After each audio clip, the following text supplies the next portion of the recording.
కథలెన్నో చెప్పారు, కవితల్ని రాశారు, కాలాలు దాటారు, యుద్ధాలు చేశారు. ప్రేమలో తప్పు లేదు, ప్రేమలో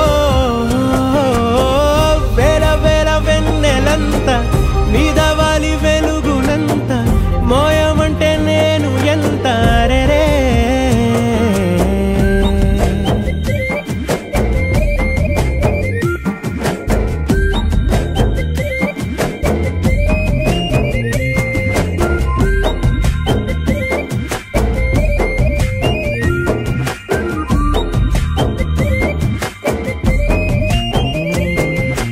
ఆకాశం తాకాలి అని ఉందా, నాతో రా చూపిస్తా